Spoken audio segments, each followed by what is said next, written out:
Hola, ¿cómo están? Bienvenidos a nuestro segundo capítulo de la temporada 2 ya, desde Cielos de un Elefante como siempre, y con un nuevo invitado. Esta vez nos acompaña Rodrigo Martínez Troncoso. Un gusto, Rodrigo. Un placer, muchas gracias. Fonoaudiólogo, experto en neurorehabilitación, más o menos como 15 años, más o menos, Rodrigo, que trabajas en eso. Uno no se da cuenta cómo pasa el tiempo, pero sí, ya 15 años de clínica y ya como 18, casi 20 de egresado. Voy por Exacto. ahí, voy para allá. Bueno, y además docente universitario, que está justamente a cargo de ese tipo de asignaturas. Hoy día tenemos un tema muy interesante, vamos a hablar de la problemática de los accidentes cerebrovasculares, de los traqueotomizados, y que espero que les sirva y que sean algunos elementos que para la cotidianidad y el bienestar, como siempre hemos querido, tenga un arraigo en ustedes. Bueno, Rodrigo, empecemos un poquitito a hablar de esto. Tú trabajas en neurorehabilitación, cuéntame un poco para la gente, ¿qué es eso? Una palabra difícil, neurorehabilitación, ¿cómo, Claro, cómo lo entendemos? la fonoaudiología está llena de palabras difíciles más encima. Yo creo que lo hacemos para eso quizás. Pero bueno, la rehabilitación implica como el poder retomar funciones, ¿ya? Desde el sentido amplio de la palabra. Y neurorehabilitación está como en poder retomar las funciones dentro del contexto neurológico. Hoy día vamos a conversar principalmente de ACV, de accidente cerebrovascular, pero en el contexto neurológico hay muchas enfermedades, pues, desde lo neurodegenerativo, infecciones. Uno piensa, por ejemplo, en demencias, uno piensa en el Alzheimer o trastornos neurocognitivos, pero hay un montón de enfermedades neurológicas o de circunstancias u otras enfermedades que pueden tener complicaciones neurológicas. Y todas esas complicaciones implican déficit, ya sean déficit motores o cognitivos o ambos. Y la neurorehabilitación va orientada justamente a poder mejorar esos déficits para que la persona pueda retomar sus actividades, sus funciones, su participación. Perfecto. Ujú. Y desde tu experiencia, Rodri, la neurorehabilitación, porque uno a veces, o la gente lo atribuye solo a personas mayores, ¿ya? Ujú. Y esto parece que no es tan así. No, al contrario. O sea, uno lo atribuye mucho a las personas mayores porque mientras más edad la persona es más frágil. Entonces, esa fragilidad hace que tenga peor pronóstico, por una parte, versus alguien más joven. Es como lo primero que te enseñan cuando te hablan de pronóstico, ¿cierto? Claro. En lo que es recuperación. Pero desde la fisiopatología, nadie está libre de tener un accidente cerebrovascular. Incluso un recién nacido también podría tener un accidente cerebrovascular. Lo que pasa es que en términos de diagnóstico o de clasificación, eh, se categorizaría como una parálisis cerebral, siendo un trastorno adquirido perinatal, ¿cachai? Perfecto. Pero igual es un accidente vascular. Desde los años que yo estuve en clínica, actualmente hago mucha más docencia, muchas veces nos tocó como un equipo siendo un equipo de rehabilitación incipiente, eh, as- formando parte del grupo de adultos, hacernos cargo de algunos como preadolescentes o adolescentes, ¿ya? En el fondo, ¿qué pasa con alguien de 12, 15 años que tiene una ACV? Pasaba en la clínica que el equipo de pediatría no estaba tan armado o estaba mucho más orientado a lo respiratorio que a neurorehabilitación, po. Entonces justamente pasa eso, porque se Claro. asocia mucho más a los adultos. Entonces, claro, ahí nos tocó ver en varias ocasiones chicos de 12, 15 años, y no tan solo con una ACV, sino que, por ejemplo, con un TEC, un traumatismo, o con una encefalitis hipóxico-isquémica, que es cuando alguien pasa mucho tiempo sin respirar, o los ahogos en piscina, por Sí, ejemplo. muy habitual. Súper habitual en los niños, que de repente si no están dentro de los primeros años, no me acuerdo cuánto es para la clasificación que sea parálisis cerebral, creo que son los primeros 2 o 3 años. Por ahí, sí, sí, Pero claro, un niño de 5 años perfectamente también puede tener un accidente de ese tipo. exacto. Y eso en la medida de que afecte el sistema nervioso, no tan solo el cerebro, como que uno lo lleva solo al cerebro, pero que afecte el sistema nervioso en general, son situaciones que te pueden llevar a neurorehabilitación. Entonces, no es tan solo en el adulto mayor, y, implica también sí o sí recuperación, pues mientras antes se empieza a trabajar siempre es mejor. Y en ese sentido, Rodri, para que la gente sepa, Ujú, ¿quiénes forman el equipo de la neurorehabilitación? Porque, claro, uno o la gente cuando conversa o lo empieza a visualizar siempre piensa en un neurólogo, ¿ya? ujú, Pero hay muchas otras personas que trabajan dentro de ese equipo, ¿ya? claro. ¿Nos puedes contar un poco para que la gente sepa? Porque a veces desconoce y cree que tiene que ir solo frente a esa persona. y es un recorrido, es un camino que puede ser muy largo. Sí, claro. O sea, desde lo administrativo y organizativo, en general los equipos de salud siempre dependen de un médico, ¿ya? Hoy en día se pueden ver otros profesionales de la salud en cargos públicos o en dirección, que también es gratificante, po, y que en el fondo no sea algo que se restrinja solo al rol médico. Em, pero por lo general estas unidades o grupos o equipos tienen una dirección de un médico y ese médico puede ser un neurólogo, sobre todo alguien que se relacione con el proceso de rehabilitación. Ujú. Y desde el punto de vista médico, el otro profesional que participa mucho es el fisiatra. Fisiatra, que la fisiatría es una especialidad médica relacionada justamente con la rehabilitación en sentido amplio. Entonces ahí no aparece tan solo la neurorehabilitación, sino que pasa con un amputado, Exacto. por ejemplo. Ahí el fisiatra tiene un rol tremendo. Y desde el punto de vista médico, si bien yo diría que esos son los principales, esto puede interactuar con cualquier área de la medicina. Las complicaciones respiratorias, que las tendría que ver un broncopulmonar, desde lo deglutorio, desde el habla, poder tener un apoyo con un otorrinolaringólogo es clave, que de hecho cuesta mucho también porque como que son áreas relacionadas quizás no tanto con la hospitalización o con la Ujú. neurorehabilitación. Pues, muchas veces nos costaba mucho que apareciera un otorrino para poder resolver una interconsulta para deglución, siendo que siempre había. Pero claro, ahí entraríamos en otro tema de cómo se distribuyen los recursos en las Exacto, instituciones. exacto. Pero en relación al equipo, claro, por lo general sí o sí el neurólogo o sí o sí el fisiatra. Otros médicos de apoyo, como te decía, muchas especialidades. El gastro, en caso de ver otras complicaciones o de instalar una gastrostomía o de hacer seguimiento, o cuando tienes otro tipo de complicaciones. Ojalá el psiquiatra, si pasa que la salud mental como que se ve como que fuera de otra esfera, pero perfectamente desde lo neurológico, recordemos que el cerebro controla todo Exacto. lo que no hacemos, la inhibición, que uno adecue o no el lenguaje, que se adecue o no a una situación o a otra. Y por otra parte lo adaptativo, en el fondo un déficit neurológico, una ACV o cualquier otra enfermedad, implica todo un proceso adaptativo de la persona, de perder funciones, la dinámica familiar, etcétera. Entonces, ojalá el psiquiatra esté presente y no tan solo para ver temas psiquiátricos como si alguien con esquizofrenia tiene una ACV, sino que por el contrario también desde lo preventivo. ¿Tú crees que ahí estamos al debe un poco, Rodrigo? Yo creo que estamos al debe en general en salud mental. Ya. Si uno se pone a analizar desde la perspectiva personal, como la salud mental en los lugares de trabajo, la atención en salud mental, el acceso a salud mental, sin duda también son cosas que cada vez van tomando más espacio. Por ejemplo, tal como está el CESFAM, ¿cierto? Antiguamente el consultorio, hoy día también existen los COSAM, que tienen que ver con centros de atención de salud mental justamente para la comunidad. Ujú. Em, entonces, claro, si bien yo creo que estamos al debe en eso y en un montón de otras cosas en la vida, es parte de las áreas que se están fomentando también. Pero volviendo a tu pregunta, yo soy disperso también en mi discurso siempre, como de conversar hartas cosas. No, pero está bien, si esa es la idea. Y pensando en el equipo, está todo el área médica, ¿cierto? Entonces, primero el neurólogo, el fisiatra y todas las otras especialidades médicas que también van a apoyar en las distintas circunstancias que requiere el paciente. Y aquí el punto que no tenemos que olvidar es que el paciente está en el centro, ¿cierto? El usuario. Y eso implica que ojalá pueda tener a su alrededor todos los apoyos necesarios. Em, Y en un mundo ideal, Rodri, imagínate un mundo ideal. Tú tienes mucha experiencia clínica. En un mundo ideal, ¿quiénes serían esos satélites que ayudarían al proceso? Mira, te comento dos cosas, los participantes y cómo se organizan.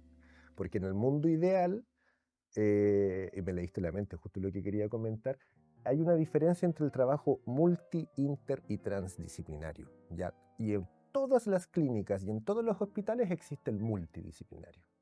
El interdisciplinario ya implica que dialoguemos, que tengamos objetivos en común.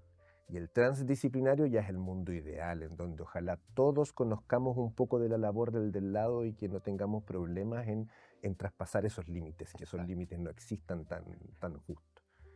Entonces hay uno entre los diálogos de, ay, es que esto lo ve el KIN, es que esto lo ve el FO, ¿no es cierto? Que son discusiones que sacan del centro al paciente, Sí. ¿cierto? Y que y resaltemos el rol del fono y resaltemos el rol del kine. Si los roles ya los conocemos, preocupémonos de que la persona se mejore lo más posible en los distintos contextos.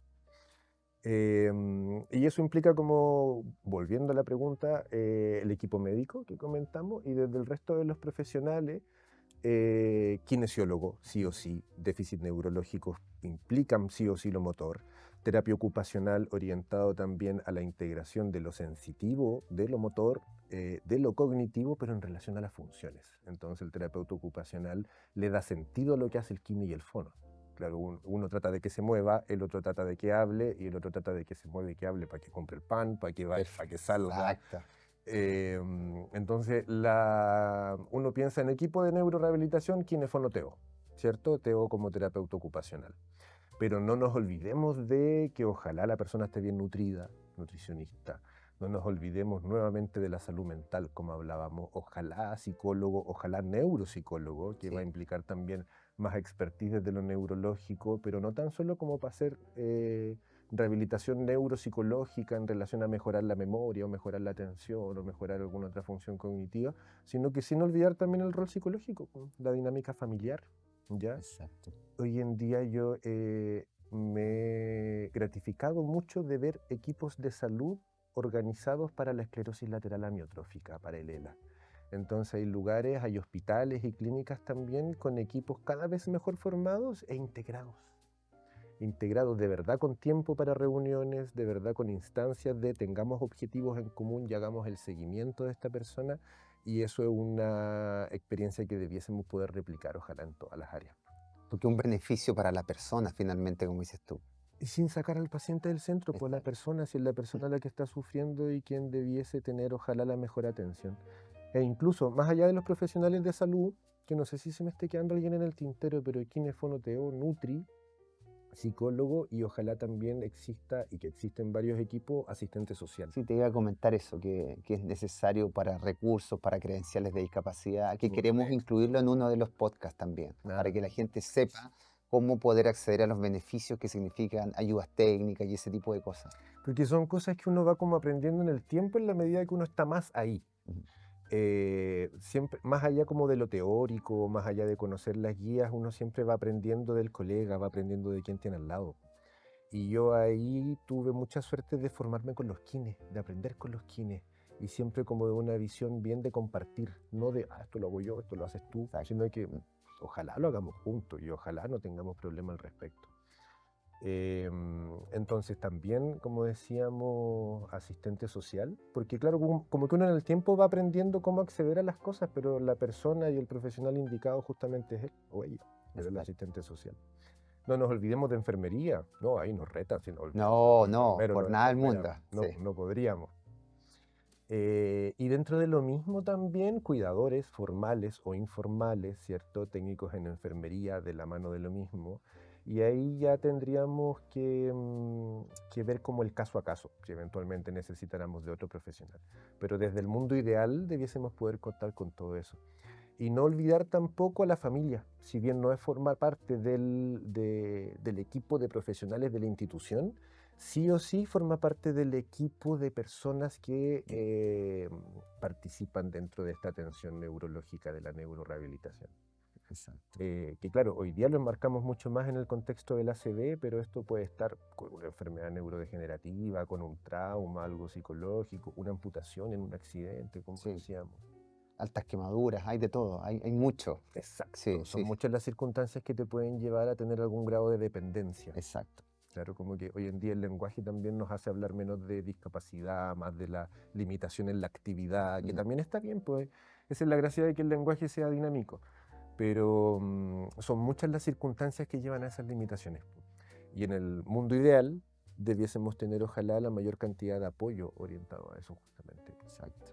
Te voy a hacer unas preguntas en relación a eso, te agradezco eso.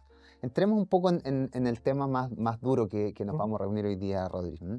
Hablemos un poco de los accidentes cerebrovasculares. Definamos qué es una ACV, ¿ya? Hay diferentes tipos, ¿cómo se aborda? Porque la gente a veces escucha esto, ¿ya? Y no sabe muy bien qué es un accidente cerebrovascular. ¿Cuáles son las manifestaciones? ¿Hay diferentes tipos de accidentes cerebrovasculares? ¿Qué pasa con eso, Rodrigo? Efectivamente, bueno, desde el nombre autoexplicativo, esto es un accidente, una lesión en el cerebro y de origen vascular. Ahora, los nombres también son sesgados, Sí. porque tampoco es, bueno, muchas veces puede ser, pero tampoco es un accidente que suceda por arte de magia. Ujú. Por eso también tiene prevención primaria y mientras uno más saludable esté y menos factores de riesgo tenga, menos los puede presentar. Pero básicamente es una lesión en alguna zona del sistema nervioso central, ¿ya? Y por eso digo es sesgado porque el nombre dice accidente cerebrovascular, pero esto podría no estar en el cerebro. Ujú. Podría estar en el cerebelo, podría estar en el tronco, podría estar en la médula espinal. Es súper poco frecuente, pero una vez me tocó atender a un dueño de restaurante, una famosa fuente de soda, lesión medular. Lesión medular. Y yo lo conocí y le dije, oh, ya vi que me encantan sus churrascos italianos, bien. Oye, caballero, muy simpático. Y como la lesión es medular, claro, él estaba mentalmente impecable, ¿ya? El protocolo de la clínica nos obligaba a que el fonoaudiólogo evaluara deglución antes de la alimentación, pero era un infarto en la médula. Claro. Básicamente, como lesión medular, él tenía una paraplegia, ¿ya? Entonces, claro, el diálogo fue súper entretenido y simpático porque el caballero mentalmente estaba bien, tenía también muy buena actitud a pesar de estar hospitalizado. Pero él tuvo un accidente cerebrovascular, y ahí no le quedaría bien el nombre, Exacto. ¿cierto? Él tendría un accidente médulovascular, ¿sería así? Poniéndole un nuevo Claro, nombre para... inventando una nomenclatura. Pero claro, el infarto, que también es otra manera de llamarlo, ¿cierto? En estricto rigor también te puede dar en cualquier parte del cuerpo, porque la fisiopatología, en teoría, es la misma que la de un infarto al corazón. Exacto. Se tapa un vaso. Un accidente vascular neurológico se tapa un vaso, ¿cierto? Lo mismo de una trombosis venosa profunda, se tapa un vaso en la pierna, ¿cierto? Pero ¿qué pasa en el accidente vascular? ¿Y cuál es la clasificación? Básicamente los vasos sanguíneos que irrigan el sistema nervioso, ya haciendo esta salvedad que no están solo en el cerebro, Exacto. se pueden tapar o romper. Si se tapan, por alguna razón, sería un accidente cerebrovascular isquémico. Y la palabra isquémico viene desde la isquemia, que es un tejido que deja de recibir riego sanguíneo. A todos nos ha quedado un anillo apretado Exacto. y nos queda el dedo morado. Eso igual es isquemia. La diferencia es que la piel es más resistente. Entonces yo me logro sacar el anillo y el dedo se reperfunde. Y ya deja de estar morado y no se me murió el dedo. Exacto. ¿Ya? Pero ¿qué pasa en el cerebro? El tejido neurológico o en el sistema nervioso es mucho más sensible. Entonces basta con algunos minutos sin riego sanguíneo, sin oxígeno y eso ya se empieza a morir. Apoptosis, muerte neuronal, ¿cierto? En este caso no programada, sino que por falta de riego sanguíneo. Y ese accidente cerebrovascular isquémico también se podría clasificar dependiendo del origen, y ya tiene que ver con la fisiopatología. Se tapó el vasito porque justo ahí tenía ahí un tapón de grasita o de ateroma, o viajó desde el corazón hacia otro lugar, ¿cierto? Y eso los clasifica como embólicos, trombóticos. Trombóticos. Y hay algunas otras clasificaciones como lacunares, cuando son muy chiquititos. Pero eso responde básicamente a un vaso que se tapa. Y por otra parte está el accidente vascular hemorrágico, que es un vaso que se rompe y que sangra, ¿ya? Desde la hemorragia, como conceptualmente. Y eso también tiene subclasificaciones. Ambos se pueden clasificar según la localización. Entonces tú podrías tener uno frontal, parietal, occipital, esa es una clasificación. Particularmente los hemorrágicos también tienen otra clasificación que es como dentro del tejido nervioso, que sería intraparenquimatoso. Siempre las palabras... Sí, Sí. cada vez tenemos una palabra más complicada, pero el parenquima se refiere como al tejido de un órgano. Entonces, intraparenquimatoso, el sangrado está dentro del cerebro. Pero el sangrado tiene otra particularidad que podría no estar dentro del sistema nervioso, sino que afuerita. Y afuerita está como entre las meninges. Las meninges es el tejido que envuelve el sistema nervioso y que tiene entre medio el líquido cefalorraquídeo, que lo protege, ¿cierto? Como para que el cerebro esté flotando un poquitito. El punto es que, claro, si tenemos un sangrado justo en las meninges, no está sangrando el cerebro, pero eso aprieta hacia adentro. Exacto. Entonces, los hemorrágicos también tienen esa subclasificación como parenquimatosos o meningios. Y así está como entre las meninges, que son las que envuelven el sistema nervioso o el cerebro. Entonces, claro, y subclasificaciones seguimos teniendo, pues, más desde el punto de vista médico. Entonces, al final, a grandes rasgos, o es isquémico o hemorrágico, si es que el vaso se tapa o sangra, ¿ya? Y pensando en la gente, Rodri, es decir, y por tu experiencia, eh, ¿cuál es mejor dentro de lo peor que significa un evento vascular como el que tú estás describiendo? Porque la gente no conoce, ¿ya? Y el objetivo un poco de este programa es eso. Claro. Dentro de esta situación de vulnerabilidad, ¿cuál es el que tiene mejor pronóstico, el que impacta en menor grado? ¿Podemos llegar a eso o estamos haciendo fonoficción, digamos? No, ambas. Yo creo que me encanta responder depende. Ya. Porque la respuesta es como que abrimos otro diálogo, ¿ya? Porque depende efectivamente. Desde lo general, uno piensa, claro, es mejor que se tape algo chiquitito a que sangre, ¿cierto? Entonces, claro, desde una visión muy amplia, un accidente vascular isquémico probablemente pueda ser más favorable que un hemorrágico.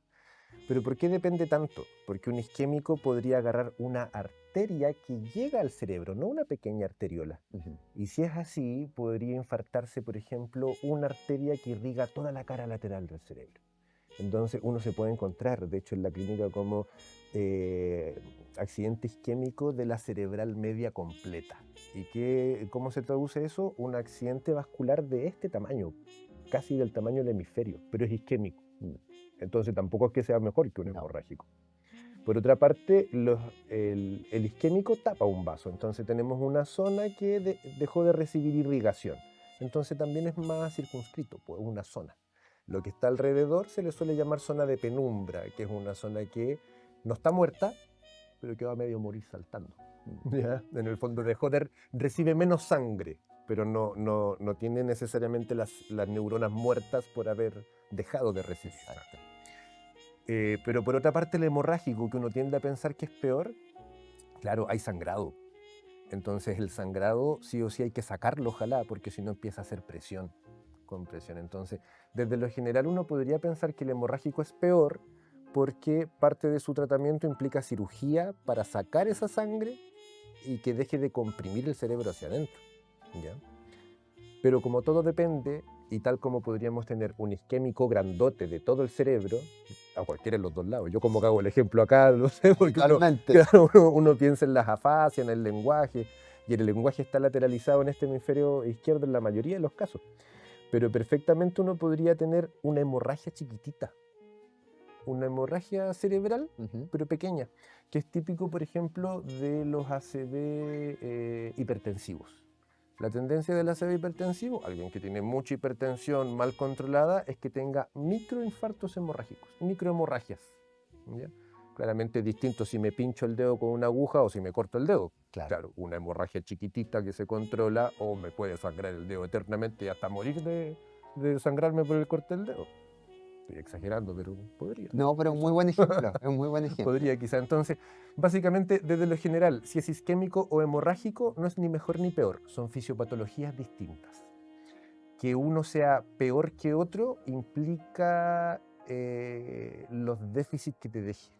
Y los déficits van a ser cognitivos, mentales o motores o sensitivos, muy a grandes rasgos. En el fondo el cuerpo o se deja de mover o se mueve con dificultad, y todo eso va a depender de, como uno le dice a los estudiantes, yo los hago como recitar, ¿y de qué va a depender? Del sitio y la extensión de la lesión. Exacto. Porque podemos tener un accidente vascular pequeño, pero que en vez de que esté en el cerebro, esté en el tronco encefálico.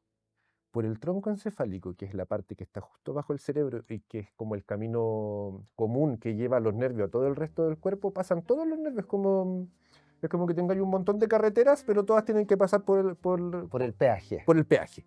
Entonces en el peaje, ¿qué pasa? Se hace un taco. Y si tú tenías un problema en el peaje, nadie pasa para allá. Entonces un accidente vascular pequeño, pero en el tronco encefálico, de partida te puede matar mucho más que uno en el cerebro. ¿Ya? En el tronco encefálico están los centros también como involuntarios, en el sentido de que hacen que palpite el corazón o que nos hacen respirar, como desde el sistema nervioso autónomo también. Y desde los déficits que te puede dejar, una lesión en el tronco puede ser pequeña y dejártela embarrar en la vida, ¿ya?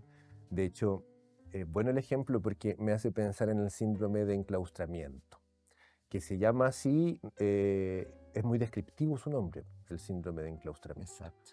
Si alguien quiere ver una película relacionada, está La escafandra y la mariposa. Sí, muy buena, muy buena. Francesa, Le Papillon, Le Scaphandre y Le Papillon. Entonces, esa película muestra, y además porque muestra muy bien el tema del ACV y muestra en primera persona como un déficit muy severo. Entonces, una lesión de tronco podría dejarte bien mentalmente, porque estamos hablando solo del déficit motor, como de los cables Exacto. que llevan la información al cuerpo. Por lo tanto, tu mente está impecable, igual que siempre, pero no puedes mover nada, absolutamente nada. Con suerte los ojos. ¿Y por qué los ojos por lo general? Porque el centro que mueve los ojos está un poquito más arriba en el tronco encefálico. Entonces, si tienes una lesión un poco más abajo, y volviendo a la pregunta, puede ser una lesión pequeña, podría ser isquémica o hemorrágica, pero podría dejarte la embarrada. Exacto. La embarrada. Es poco frecuente, pero son casos tan como emotivos y que te llegan tanto que uno se acuerda siempre. Yo atendí una vez a don Clodo y fue heavy porque me estaba esperando el neurólogo. Yo cuando empecé a trabajar sentía que daba exámenes de grado todos los días. Como que te está esperando el neurólogo y te dice, ¿y cómo está este paciente? ¿Y cuál es su pronóstico? ¿Y en cuánto tiempo le damos el alta? ¿Y le sacamos la gastro? Ok, ya, nos vemos. Y tú que hay así, Claro. nervioso. Pero claro, es como examen de grado. Entonces me estaba esperando en la mañana porque este caballero había llegado durante la madrugada con un infarto de tronco y ya diagnosticado. Este es un síndrome de enclaustramiento, pero no sabemos si lo intubamos al tiro o si le ponemos tráqueo o lo llevamos para la UCI o no, porque está como en el límite. Oh, y como tremenda responsabilidad, tremenda historia. Y yo me quería tomar un cafecito a esa hora de la mañana, pues yo llegué todo relajado.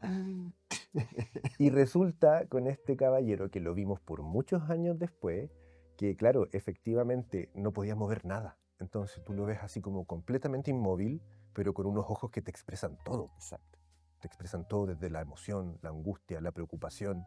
Y como uno se comunica aunque no quiera, uno le empieza a hacer preguntas y el caballero espontáneamente, sin haber recibido terapia todavía, te empieza a responder con los ojos. Así como, sí. O sea, ahora como que exageré, claro. ahora hice un mini movimiento de cabeza, pero imagínate si no pudieras hacerlo. Como que uno tiende a sentir con un pestañeo como más largo, como los gatitos, o a decir que no, como con ojos de Con ojos susto. más abiertos, exacto. Y en casos peores incluso podría quedarte un puro ojo, ¿cachai? O que el ojo no se mueva tanto como uno quisiera. Entonces, claro, hay circunstancias súper ominosas, súper terribles desde lo que es el accidente cerebrovascular y uno, aunque vaya a hacer la pega o vaya a trabajar, relacionarse emocionalmente es inevitable. Sí. Y como bien me dijo una profe una vez, los vínculos también sanan. Entonces uno empieza a agarrarle cariño. Este amigo, con el tiempo, bueno, pasó un periodo largo hospitalizado, unos 6 meses, quizás más. Se traqueostomizó finalmente. Volviendo a la pregunta del neurólogo en la mañana, en el fondo era como, ¿lo llevamos en la UCI y lo intubamos o le pedimos pabellón para traqueostomía al tiro con esta historia? Claro. Y claro, resulta que la persona lograba respirar solita, pero poco.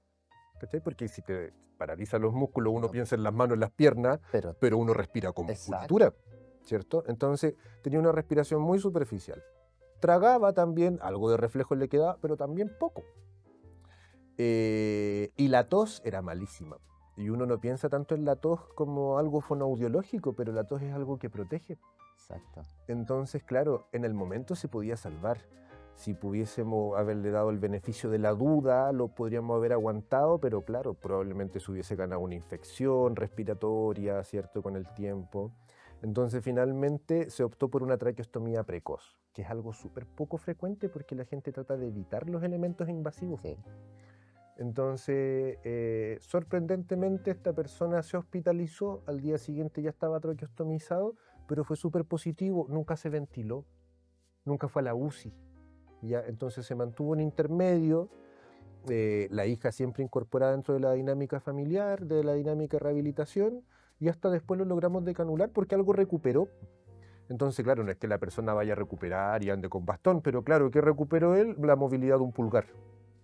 ¿Ya? Y logró tragar con mucha más frecuencia, lo suficiente para tragarse su saliva cada vez que necesitara. Dejó de necesitar la tráqueo. Y además comía un poquitito. Entonces 1, 2, 3 veces al día, dependiendo si el Mejoró la calidad de vida. Claro. Dentro de lo ominoso de todos los problemas que tenía, logramos mejorar esa situación. Y ese era un accidente vascular de tronco, chico, isquémico, que supuestamente son mejores. Entonces al final no va a depender de si es isquémico o hemorrágico que tenga mejor o peor pronóstico, sino de dónde esté y qué tan grande sea la extensión. Y caché que este paciente hasta no agarraba para el deseo, se hacía lo muerto. Y después te miraba y se mandaba la risa. Entonces, claro, ¿cómo no te vaya a relacionar bien así con alguien? No, obviamente. Hasta con buen humor dentro de esa dinámica. Pues. A pesar de la situación que estaba viviendo. Exacto. Mm. Después, lógicamente, como que lo seguíamos viendo en la misma institución, porque ahí tenía su previsión, ¿cachai? Entonces siempre llegaba ahí mismo. No sé, pues llegó un buen par de veces por una infección urinaria o algo respiratorio, ¿ya? Yo me imagino que a esta altura de la vida probablemente falleció. Es algo que es inevitable en la vida. La muerte es parte de la vida. Pero te quedan, pues, son cosas que te quedan. Yo no puedo no acordarme de él cuando uno habla de lesiones de tronco. Y lo recuerdo con cariño y con gusto, un placer. Y me encantaba que me agarrara para el deseo. Parece. No, yo creo que queda muy claro y me gustó mucho ese depende, ¿ya? Porque uno tiende a categorizar, poner en clúster. Ya creo que es muy decidor lo que tú estás diciendo, Rodrigo, desde ese punto de vista, de cómo cada persona es una entidad, es un momento, depende de esas variables. Me gustó mucho esa definición. Te hago una segunda pregunta. Por favor, adelante. En relación a estos ACV, ¿existen banderas rojas, Rodri? ¿Existen algunos elementos que en el común de las personas diga, parece que mi papá, parece que mi pareja, parece que mi hijo pudiera estar cursando con un accidente cerebrovascular? ¿Ya? Sí. Y de ser así, ¿cuáles son para que la gente esté como atenta? Porque vamos también a hablar de los tiempos. ¿Qué pasa si el tiempo es importante o no importante entre que yo identifico esas banderas rojas y me dirijo a un centro hospitalario o una clínica? Súper buena tu pregunta, porque de hecho la identificación precoz de un accidente cerebrovascular, me quedé pensando, sería como prevención secundaria, ¿cierto? Si es que es detección precoz, pero es clave para la atención clínica del punto de vista médico. Ya sea isquémico o hemorrágico, ¿ya? Porque mientras antes se atienda mejor. Los gringos dicen time is brain. Sí. Que los gringos son muy buenos para los acrónimos y para los eslogans. Pero es una frase que en realidad es... Exacto, pero en todo sentido, porque ya sea isquémico o hemorrágico, mientras antes llegue al hospital o a la clínica, mejor. ¿Ya? Porque si es isquémico, se puede tratar de destapar ese vaso, procedimiento que se llama trombólisis o trombectomía, porque trata de romper el trombo. ¿Ya? Y ahí, perdón, Rodri, ¿esto está cubierto para cualquier persona? Porque eso es importante que la gente lo sepa. En Chile existe una guía GES de garantías explícitas en salud para accidente cerebrovascular isquémico. ¿Ya? Entonces está cubierto desde el GES. Perfecto. ¿Ya? Que es clave. Y existe también un GES para hemorragia subaracnoidea, que también es otro tipo de ACV, hemorrágico, como decíamos recién, pero entre las meninges. Eso significa, así como para el común de las personas, que mi papá está cursando un accidente cerebrovascular.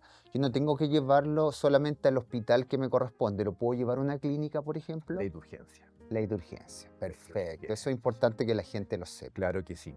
Y ley de urgencia implica que lo puedo llevar al lugar más cercano. ¿Ya? Y como esta es una garantía explícita de salud, el centro de salud está obligado a darle la mejor atención en el momento. Ya una vez que se estabiliza, obviamente también está ahí el asistente social y están chequeando a dónde debiese o podría trasladarse o qué centro va a cubrir el GES y si se activa o no se activa el GES. Son como temas administrativos. Exacto. Pero en estricto rigor es súper bueno lo que tú comentas porque uno no debiese preocuparse del bolsillo en una instancia así. Incluso uno hasta debiese ser exagerado. No está mal visto ser exagerado si es que hoy tengo la duda de si está cursando uno un accidente vascular, mejor vayamos igual al tiro. Perfecto. ¿Ya? Entonces, los signos para identificación precoz, de hecho, son inmediatos, porque como el cerebro es tan frágil, en el fondo, cuando se tapa un vasito, el síntoma aparece de inmediato. Y desde lo clínico, uno lo describe como inicio súbito, ¿cachai? Porque o sangra o se tapa, pero aparece al tiro. No es como un tumor. Un tumor son células ahí que están que no deberían estar y te van a dar problemas cuando el tumor empieza a crecer. Exacto. Cuando empieza a crecer va a empezar a comprometer el tejido o a apretar el tejido alrededor y ahí te va a decir, ahí te va a costar mover el brazo de a poco, pero el ACV yo estoy conversando aquí lo mejor y de repente plup. Y el PLUP no es tan solo como... El PLUP, ahí tenemos otro término nuevo. Bueno, ese PLOP no es tan solo como pérdida de conciencia, pues no es que alguien se desmaye, ¿ya? Sino que, volviendo a tu pregunta, ¿cuáles son esos signos de identificación? Muy a grandes rasgos son signos cognitivos o motores, ¿ya? Motores y sensitivos, como que uno tiende a pegarse en lo motor, pero la sensibilidad también se puede afectar. Entonces, recordemos que el cerebro controla todo lo que hacemos y todo lo que no hacemos. Y eso implica movimiento, sensibilidad. Si yo estoy tocando acá mi mano, si la aprieto o no la aprieto, o sin mirar, es porque el cerebro está identificando cómo tengo mi mano en este momento. Si yo tengo los ojos cerrados y me rasco una oreja, es porque el cerebro sabe dónde está esa oreja y puede llegar hasta allá. Entonces, los signos para identificarlos son, como decíamos, o cognitivos o motores. Dentro de lo cognitivo puede suceder que la persona esté confusa, desorientada, que estamos conversando acá y de repente te empiezo a hablar de cosas que no tienen sentido y te digo, hoy tengo que ir a comprar el pan, o me preocupé, o desde las ideas me confundo, y mi trabajo, y dónde están mis compañeros de trabajo, siento que estamos conversando acá. Esas son ideas confusas. Perfecto. Y entonces lo cognitivo, lo confuso es una posibilidad. Pero lo otro que aparece con mucha claridad desde lo cognitivo, como cognitivo lingüístico, el lenguaje también está en el cerebro, es tener problemas de lenguaje. Que yo te estoy hablando y de repente vamos a decir lápiz, lápiz, lopis, lápiz, lápiz, merfilopi, laputapi, y las palabras no aparecen. Entonces quiero decir una cosa y me sale otra palabra, yo ahora lo caricaturicé, entonces me fui al extremo, pero yo podría quedarme, ¿y esto qué es para tomar? ¿Y cómo es que se llama esto? ¿Es el beso? No, el buzo, no, el botelle, no, el vaso. Entonces, claro, problemas de lenguaje desde esa perspectiva también podrían ser. Entonces ya identificamos lo cognitivo en términos de confusión, el lenguaje en términos como de acceder a las palabras o armarlas o juntarlas, ¿ya? Pero también aparece lo motor. Y en lo motor, para relacionarlo con el lenguaje o la comunicación, podría ser que esto afecte la musculatura del habla. Y cuando los afecta la musculatura del habla, yo no me equivoco en la palabra, pero la articulo con imprecisión. Y eso puede ser ¿por qué? Porque yo perdí la movilidad de la mitad de la cara, o bien justo el ACV está en un lugar que tenga que ver con la coordinación y el habla. Pero es súbito, porque estoy cursando una ACV en el momento. Entonces está lo cognitivo, lo motor que puede afectar el habla, pero lo motor también puede afectar el cuerpo. Y ese es el más evidente, cuando de repente estoy bien y pierdo la movilidad de un brazo, o pierdo la movilidad de la pierna. Y perderla también es llevarla al extremo, pero esto podría ser perfectamente que yo, en vez de poder levantar los dos brazos, puedo levantar uno bien y el otro está ahí. O de repente, hoy perdí la fuerza de este brazo y me llega hasta ahí nomás, ¿ya? Pero ya sería un déficit motor. Y para agregarle algún otro sería lo sensitivo. Y sensitivo sería como que se me duerma. Es típico que se te duerma algo si estáis mal sentado, ¿cierto? Como por un tema de circulación que uno siente hormigueo. Pero eso mismo puede ser también neurológico. Uy, se me durmió la mano, pero no estaba mal sentado, no estaba con el brazo apretado, ¿cierto? Entonces los gringos tienen una campaña que es Give me five. Give me five. Y give me five porque son 5 signos. Claro. Ya ese, no sé si lo habré dicho en orden o no, o cómo se puedan agrupar, porque uno podría decir, bueno, problemas de comunicación, y eso nos junta lo del lenguaje. Exacto, lo del habla. exacto. Pero lo otro que también podríamos mencionar, y ya dijimos lo sensitivo, es temas de equilibrio. Entonces, hay una parte del sistema nervioso que es el cerebelo, que claro, no me va a costar mover un brazo, o no voy a quedar completamente paralizado, pero sí puedo tener problemas de equilibrio, mareos, vómitos, incluso equilibrio como en términos de postura, ¿ya? Y eso es clave porque en la medida que yo identifico esos signos, ojalá la persona se atienda cuanto antes. Incluso si es isquémico, como decíamos, se puede tratar de destapar. Y si es hemorrágico, mientras antes reciba atención, mejor. ¿Y cuanto antes? ¿Podemos ponerle tiempo, Rodrigo? Claro que sí. Desde la literatura, incluso desde las guías clínicas, como mencionábamos, existe esta guía GES que es buena si la gente quiere como interiorizarse más o saber un poquito más, porque está de libre descarga, ¿cierto? Es de libre descarga, es de libre acceso en la página del MinSal. Creo que también en DIPRESE, que es como Dirección de Prevención de... Sí, también está de libre acceso. También está de libre acceso, no me acuerdo ahora la sigla, pero en el fondo tiene con control de enfermedades, eso es, prevención y control de enfermedades. Y la gracia es que además de que te dé como una descripción técnica, tiene algoritmos. Entonces los algoritmos son facilitos como, chuta, apareció el déficit, que se atienda cuanto antes, en tantas horas, qué sé yo. Entonces ahí lo que se plantea es que para el accidente vascular isquémico, como la guía está hecha para el isquémico, la atención sea, ojalá cuanto antes, porque antes de las 4 horas, quizá tuvo un poquito en la cantidad de horas, pero no estoy muy lejos, entre 3 y 5. Sí, va por ahí. Sí. Algunos lo ponen en 4:30, van poniendo ahí, pero yo creo que ese tiempo, como decías tú, es preferible pecar de exagerado muchas veces que... Porque al final ese es el rango, Mm. no es que yo tenga que llegar a las 3 horas, o sea, si llego a la media hora, mejor Exacto. todavía, mejor todavía. Y no es que si llego a las 6 horas no me vayan a atender o no me vaya a beneficiar. Probablemente ahí el equipo médico decida si vale la pena o no tratar de hacer el procedimiento de destapar, y capaz que en vez de mejorarme por completo, tengo una mejora parcial, Exacto. que igual va a ser beneficioso. Sí, por supuesto. Imagínate, no es isquémico, no se tapa el vaso, sino que sangra. También seguimos con la misma norma, aunque no tengamos quizás la misma claridad de las horas, que va a depender de las investigaciones, de la evidencia, cómo se desarrolla la ciencia. Ese sangrado va a estar haciendo presión. Por lo tanto, mientras antes lo controle, ya sea desde lo farmacológico, incluso de lo quirúrgico, sacar esa sangre, ¿ya? Va a ser mucho mejor, porque vamos a reducir el nivel de daño dentro del sistema nervioso. Y esa reducción del nivel de daño implica que voy a tener menos déficits y que por lo tanto la rehabilitación podría ser mejor. Y el retomar los roles, la rehabilitación en el sentido laboral, familiar, social, Exacto. puede ser mejor. Entonces ahí uno habla del pronóstico, cómo puede mejorarse más o mejor. Y desde el punto de vista clínico, lo que hace mucho la diferencia el pronóstico es el acceso a la salud. Entonces ya sabemos que esto afortunadamente tiene garantías explícitas de atención en salud, por lo tanto sí o sí tiene acceso a la salud. Y ya el resto es lo que podamos hacer nosotros. Por una parte en lo preventivo, no hemos hablado de lo preventivo todavía, Vamos a tocarlo. vamos para allá, pero desde la atención temprana, mientras antes llegue al centro de salud, mejor. Entonces, así como el gran consejo para todas las familias que nos pueden estar viendo es, tiene algunos de estos 5 síntomas que tú estabas describiendo y que quedó muy claro, inmediatamente tome a esta persona y llévelo al centro de salud lo más próximo a su hogar, Sí o sí. independiente de que sea o clínica alemana o sea el hospital que le queda al lado, ¿ya? Correcto. Porque está todo claramente protocolarizado. Ujú, Súper. ujú. ¿Ya? Sí, incluso si me queda la duda, lo llevamos igual, porque hay diferentes circunstancias que también te pueden dar déficit así. Claro. Imagínate, no sé, por darte otro ejemplo, una crisis convulsiva, epilepsia. Primera vez que tengo epilepsia en la vida, no sabemos por qué pasó, pero justamente sucede en una parte del cerebro y en vez de tener la epilepsia con la convulsión, que es como uno lo identifica, se me duerme el brazo. ¿Por qué? Porque en vez de que suceda en la parte motora que me da convulsiones, sucede en la parte del cerebro que siente el brazo. Chuta, tengo el brazo dormido. No es normal. Y como no es normal, mejor voy y me atiendo, ¿ya? Me pasó con mi suegro. Estábamos felices almorzando, de hecho él había invitado, felices, y empezó a tener compromiso de conciencia y se le cayó un brazo. Y claro, yo como que me puse en modo alerta.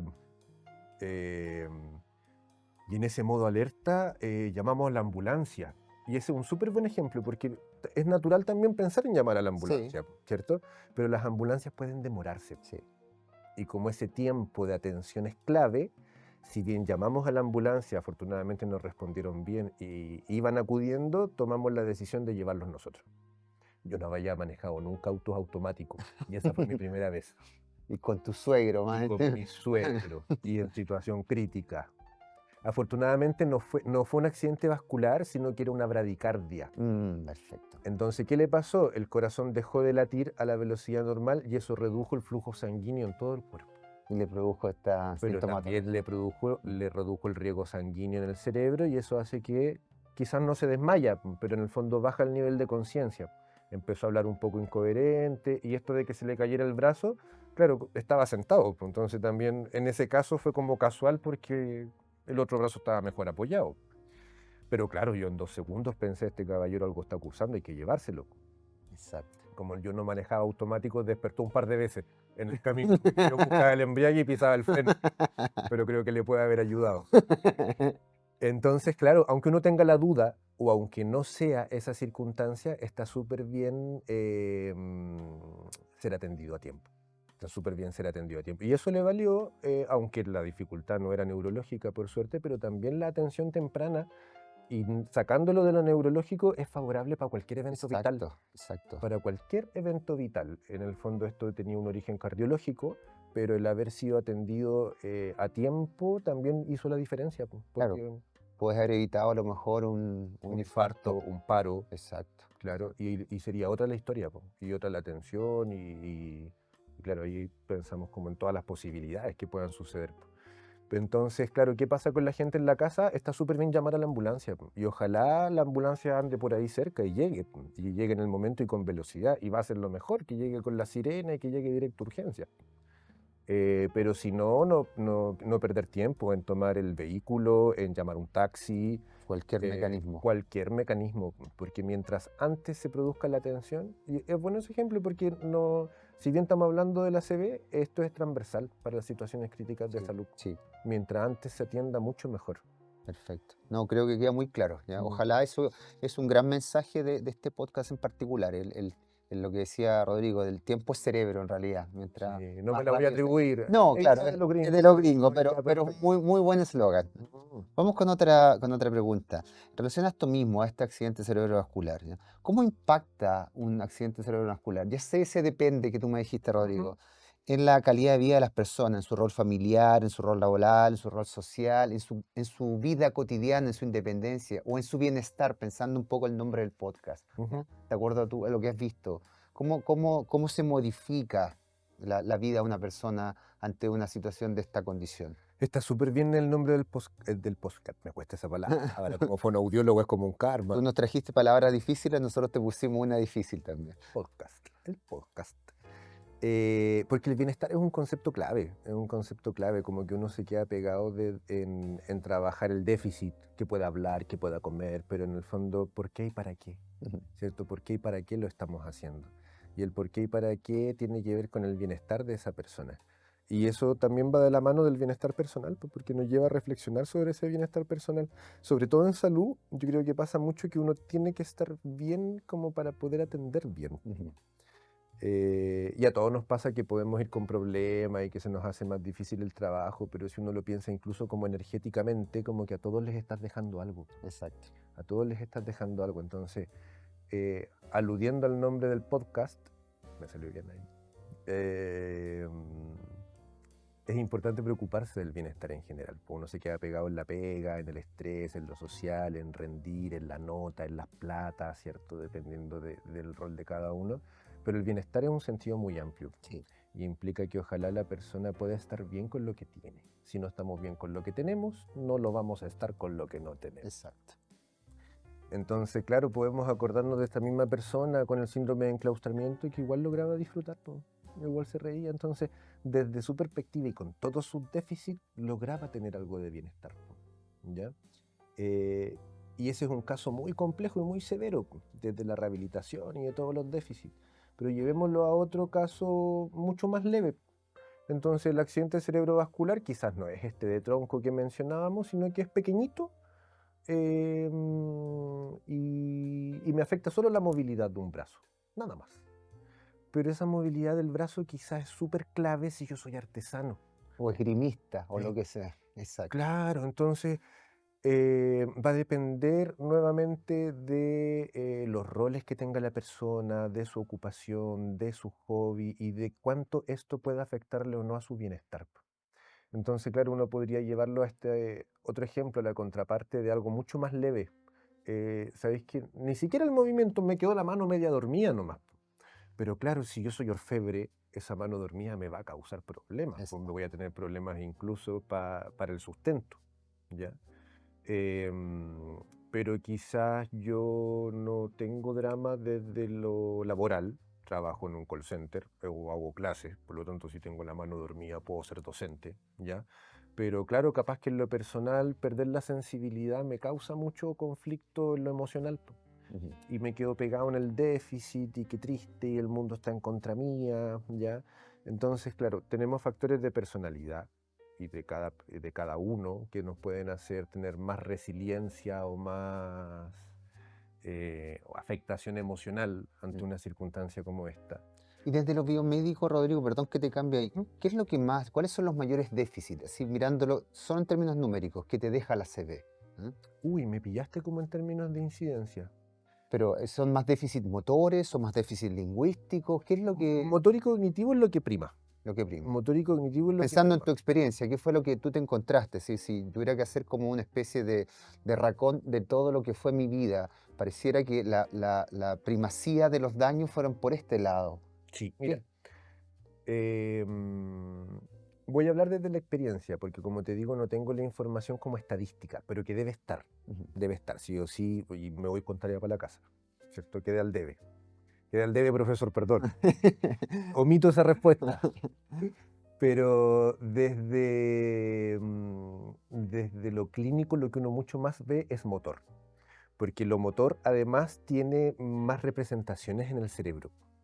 Entonces, claro, podría afectarse desde la parte que inicia el movimiento, que sería el sistema piramidal, pero también desde donde se coordina, también desde donde pasa, ¿cierto? Como lo que hablábamos del tronco encefálico. Exacto. Entonces, lo motor yo te diría que prima. Te insisto, me voy con tarea para la casa y lo vamos a chequear después.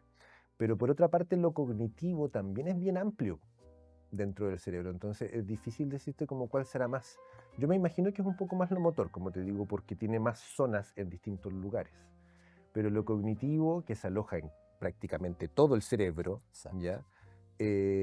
También es algo que va a presentar déficit. Y lo cognitivo, claro, como que uno lo asocia a la memoria, lo típico que uno piensa, y por eso también uno piensa en el Alzheimer, trastorno de memoria debe haber en las demencias, Mm. ¿cierto? Pero perfectamente puede ser algo conductual, que no me adecue a las circunstancias, que sea impulsivo, que cambie mi personalidad, mi forma de ser. Si es que es en el hemisferio izquierdo el daño o en el derecho, también van a haber distintos signos y síntomas. Entonces podemos tener esta dificultad de lenguaje donde quiero decir vaso, pero no llego a la palabra, ¿cierto? Más encima una taza, ¿viste? Mm. Es un vaso. Eh, pero también podemos tener problemas de memoria, de atención, de la función ejecutiva, que es la que nos permite organizarnos y planificar, desde la personalidad, lo que nos permite tener iniciativa o inhibir una conducta. Quizá yo que ahora me dan ganas de ir al baño, pero estamos grabando, entonces tengo que inhibir esa conducta, por decir algo. Pero también en el cerebro se integra toda la información que viene del entorno. Entonces lo visual que llega al occipital tiene que pasar por otras zonas para que después se junte con otra información para poder ser integrado. Entonces, claro, uno piensa en los déficits cognitivos como quedar muy loco o tener un problema muy evidente, pero algo cognitivo puede ser algo súper sutil como que se me vaya justo el nombre de una palabra, o algo súper sutil como que chuta, no, esto que veo, no sé cómo se llama, pero si lo toco, ahí sí me acuerdo, Exacto. porque entra por otro canal sensorial hacia el cerebro. Entonces, te insisto, me voy con la tarea para la casa y no quiero como dar un dato impreciso, ¿ya? Pero yo creo que lo motor probablemente prima o encuentras más afectaciones, pero no debe estar muy lejano de lo cognitivo. Sí. No, pero es importante, porque tú lo estás contando desde tu praxis, Rodrigo, ¿ya? Mm. Y muchas veces la praxis te lleva a esa casuística, decir, sí, me encontré con esto. En general, no sé, estoy inventando, de mis 15 años, 18 años de experticia, yo vi que el 60% de ellos terminaban en calidad de dependencia motora, con Mm. dificultades de marcha, ¿ya? Entonces, porque pareciera que va por ahí. Porque Sí. además el ACV es una enfermedad que tiene muchas consecuencias, es una de las grandes enfermedades actuales. Claro, porque tiene harta incidencia. De hecho, en Chile es como segunda causa de muerte Exacto. y es la primera causa de discapacidad, porque además como hay avances de la medicina, la gente ya no se muere por una ACV. No. O sea, no es que no puedes morirte, sobre todo si no se atiende a tiempo, Exacto. pero en el fondo hay tantas posibilidades de salvarte que quedas vivo, pero con tremendos déficits, ¿cierto? Exacto. Entonces, las circunstancias o las dificultades con las que quedas probablemente tiendan a ser un poco más motoras que cognitivas, pero no deben andar tan lejanos. De hecho, me quedé pensando dentro de lo fonoaudiológico, como en lo comunicativo, eh, s- tienen más incidencia las disartrias que las afasias. Y la disartria es una dificultad para comunicarme en donde la musculatura no me responde por algo neurológico. Entonces, Ahí llegué a la respuesta, profesor. Perfecto. Lo deduje. Entonces, claro, desde lo comunicativo, los trastornos motores tienen más incidencia que los trastornos de lenguaje. Y eso tiene que ver, como decíamos, con, claro, cómo se organiza el cerebro y nuevamente en qué lugar fue la lesión y qué secuelas, dificultades o déficit dejó. Y eso siempre va a depender del lugar y de la extensión. Perfecto. Creo que ya es muy claro para las personas. Vamos con otra pregunta, Rodrigo. Por favor. ¿Cómo se lleva a cabo el proceso de rehabilitación de la persona con accidente cerebrovascular? ¿Cuál es como su recorrido? ¿Qué conlleva? Si yo estoy con un accidente cerebrovascular, a lo mejor no llegué a tiempo, ¿ya? No tuve esa ventana de rehabilitación que me permite una mejoría, un mejor pronóstico. ¿Cuál es el recorrido? Pensando en una familia que a lo mejor ya está con esto, está con esta persona, y dice, ¿qué tengo que hacer ahora? Bueno, si nos vamos al inicio, lo que comentábamos, el inicio del recorrido es atención temprana. Detección temprana, atención temprana. Y si queremos tener una precuela, este recorrido debiese comenzar en la prevención de los factores de riesgo cardiovascular que van a hacer que ojalá no tenga una ACV. ¿Ya? ¿Cuáles son esos factores de riesgo que la gente debería decir, ya, mira, voy a cambiar mi calidad de vida porque me estoy dando cuenta que cumplo con a lo mejor estos estándares que son precursores o pueden ser gatillantes de una situación?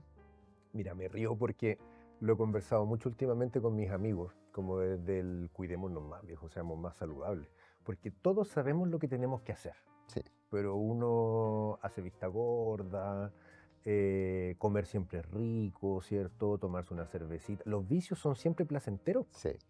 Los vicios son siempre placenteros. Entonces, claro, ¿qué es lo que hay que hacer? Cuidarse. Todo el mundo sabe lo que tiene que hacer. En el fondo eso implica hábitos de vida saludables. Y los hábitos de vida saludables van desde lo más básico, que es comer bien, ¿cierto? Alejarse de la grasa saturada, de la fritura, qué sé yo.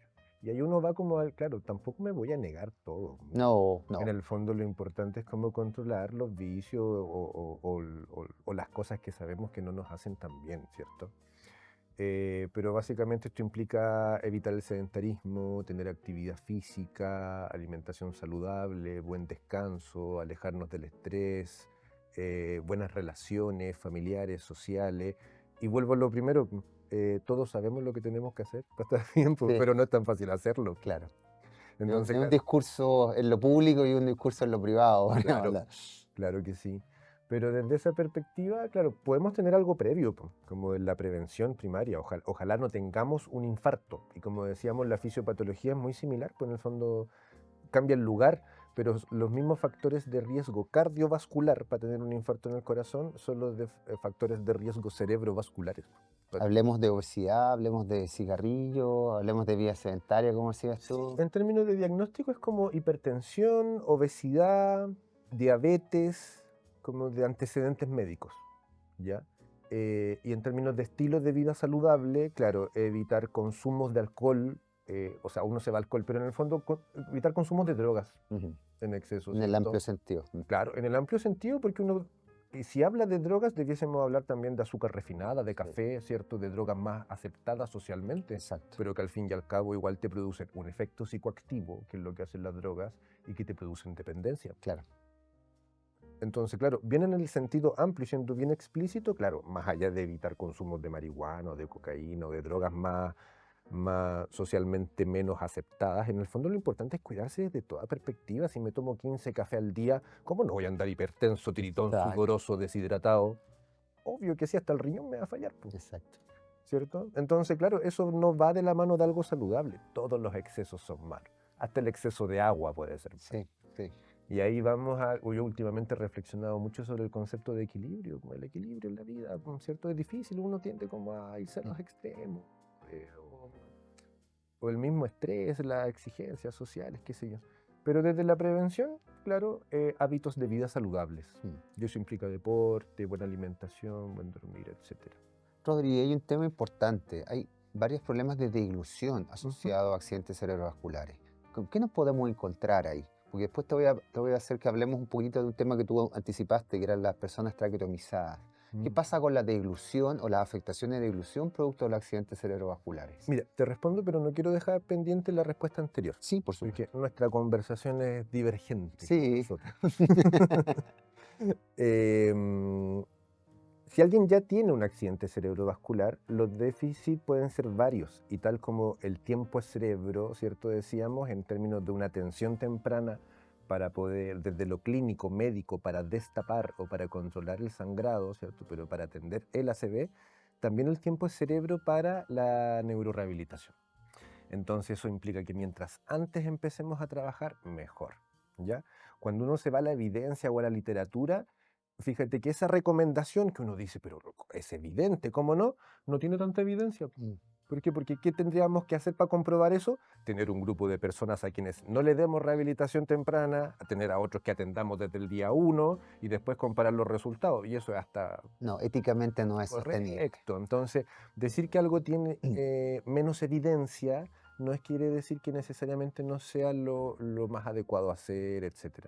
Entonces, uno se pilla, por ejemplo, esta misma guía GES del accidente cerebrovascular isquémico, te habla del grado de evidencia, que en el fondo es qué tantas investigaciones o qué tan buenas son las investigaciones que respaldan esa aseveración. Y justamente esta aseveración de tener atención ojalá temprana en las primeras horas y ojalá intensiva durante los primeros días, te aparece con un bajo grado de evidencia. Pero no es porque sea una mala recomendación, en el fondo es porque los estudios que pueden respaldar ese enunciado, claro, son menos o son más descriptivos, ¿cierto? Pero básicamente mientras antes empecemos a trabajar con este ser humano, mejor, tanto para reducir los déficits y para seguirlo acompañando. Entonces ese camino es largo, y es largo en la medida de que pueda esa persona retomar sus actividades y sus funciones, y es largo en la medida de que los déficits muchas veces van a seguir acompañando a la persona hasta el último de sus días. ¿Y la gente es adherente a ese tipo de rehabilitación desde tu experiencia, Rodri? Sí, porque la gente nunca, siempre se quiere mejorar.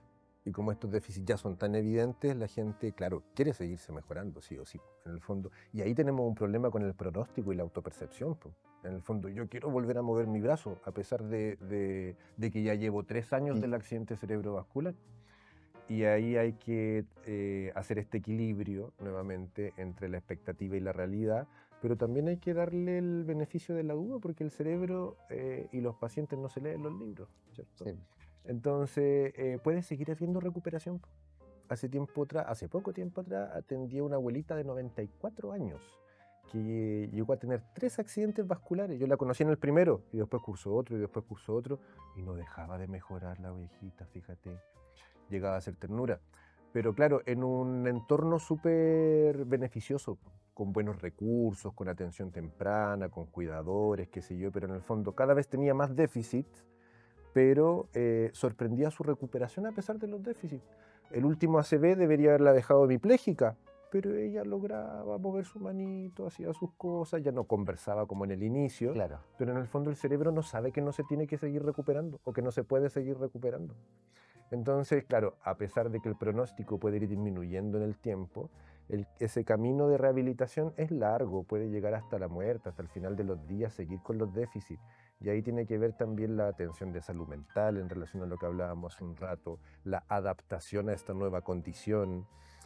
Ojalá que el medio lo favorezca y poder tener un empleador que me siga considerando como trabajador a pesar de mi problema. Y quizás no voy a poder estar en el teclado todo el día, pero capaz que pueda tener otra labor dentro de esa institución. Y ahí la gama, el abanico de posibilidades es súper amplio.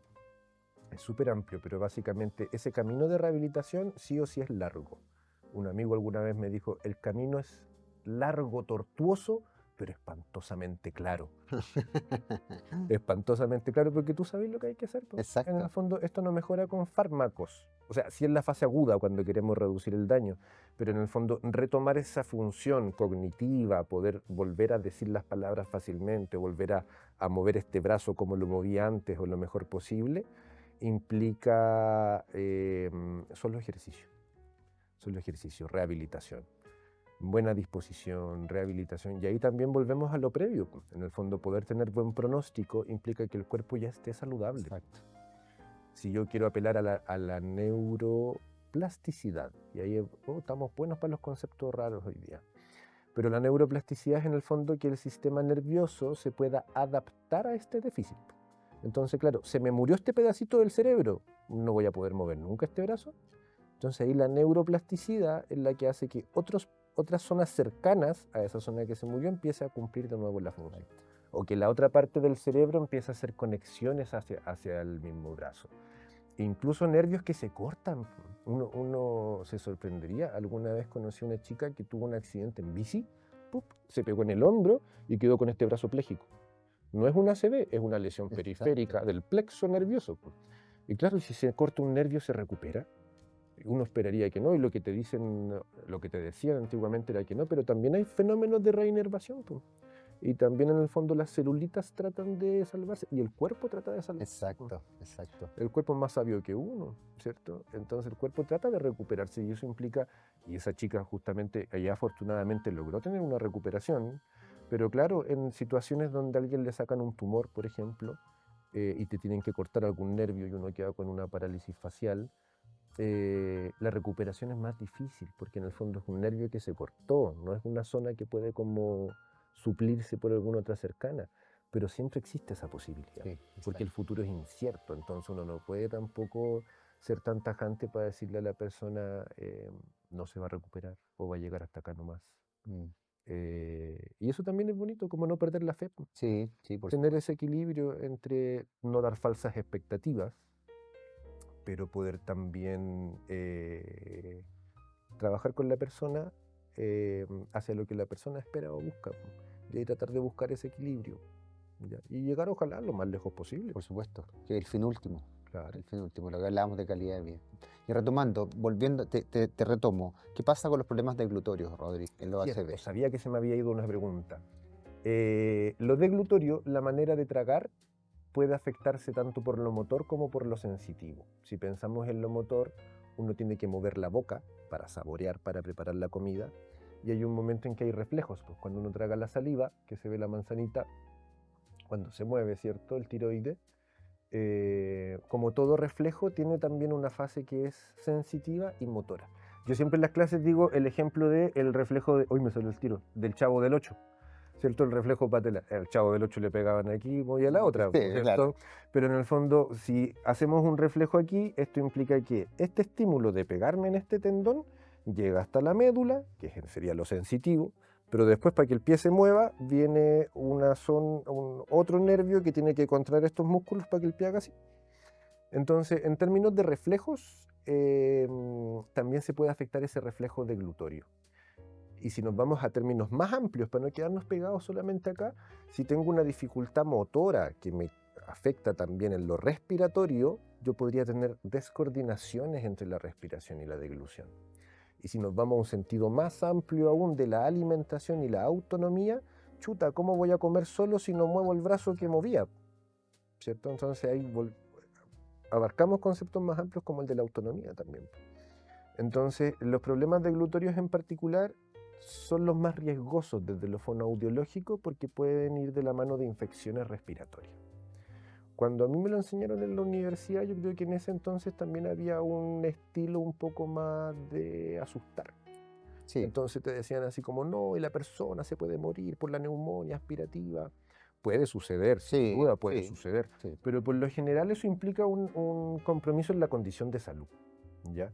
Una neumonía aspirativa es cuando un contenido llega a, el contenido que debiese irse por el esófago hasta el estómago, llega a la vía respiratoria.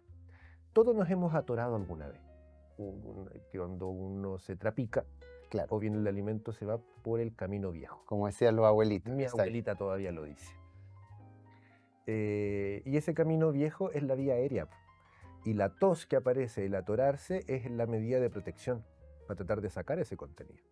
Entonces el problema es cuando tenemos un trastorno motor o sensitivo que afecte esto de la deglución, cada vez que trago puedo tener riesgo de que algo se vaya por ese camino viejo. Entonces, claro, si nos atoramos a lo lejos, no se nos van a infectar los pulmones. Exacto. Pero si me atoro cada vez que como y si mi tos no es lo suficientemente buena para sacar ese contenido de la vía aérea, Claro, perfectamente puede llegar hasta el pulmón y perfectamente se puede infectar. Y un arroz no tiene nada que estar haciendo en el No, pulmón. no, para nada. Entonces ahí claramente eso va a favorecer la infección. Si tenemos buena higiene oral, la saliva con la que yo me atoro puede tener menos carga bacteriana. Pero ¿qué pasa en un adulto mayor, institucionalizado, con caries, con pocas piezas dentarias, con poca higiene? Esa carga bacteriana va a ser mayor. Y capaz que si se atora con esa saliva o con esa comida que pasó por la boca, va a llevar más bacterias al pulmón. Entonces pasa con la deglución que dentro de la rehabilitación y de lo fonoaudiológico tiene más relevancia desde toda perspectiva. De hecho, la guía GES, volviendo a las recomendaciones, te dice todo paciente con disfagia o con una ACV tiene que ser evaluado, ojalá por un fonoaudiólogo, Exacto. para ver el inicio de la alimentación dentro de las primeras 48 horas, ojalá. Entonces, claro, hay lesiones que podrían no darte un trastorno deglutorio, pero como uno no sabe cuál tuvo o si tiene o no riesgo, lo razonable es evaluarlo, ¿ya? Pero la recomendación sobre el lenguaje o la comunicación tiene menos evidencia, y no es porque sea menos buena o sea menos recomendable hacer esa atención, tiene que ver con las investigaciones y con la relevancia clínica, porque una persona que tenga un problema para hablar puede irse de alta. Claro. Pero una persona que todavía no come por boca, hay que definir si se le saca la sonda o si se le pone una sonda en la guatita, pero eso va a determinar si tengo una cama vacía o no. Entonces, administrativamente, en lo clínico, en lo hospitalario, la deglución sí hace la diferencia. Exacto. No la comunicación, que lo pueden seguir viendo después. Y no es que no se ve en lo agudo, sí o sí se va a ver. Y ahí te quiero enmarcar, porque justo tomando el tema de la deglución, te quiero meter al tema de lo traqueotomizado, porque tú planteaste ese concepto, ¿ya? Entonces, definámoslo un poco a la gente, ¿qué significa una persona traqueotomizada? ¿Qué es eso? Mm, ¿Ya? La famosa TQT que uno escucha así como Claro. la terminología. ¿Cuándo se determina o se establece que vamos a hacer eso? Como tú planteas estas dificultades donde el alimento o la saliva se va hacia mi vía respiratoria y no se me va hacia la vía deglutoria. Sí, ¿Qué es eso que van nosotros súper de la mano. llamamos? Mira, si volvemos a las palabras, una ostomía, cualquier ostomía es un orificio, ¿ya? Planificado que conecta algo al medio externo.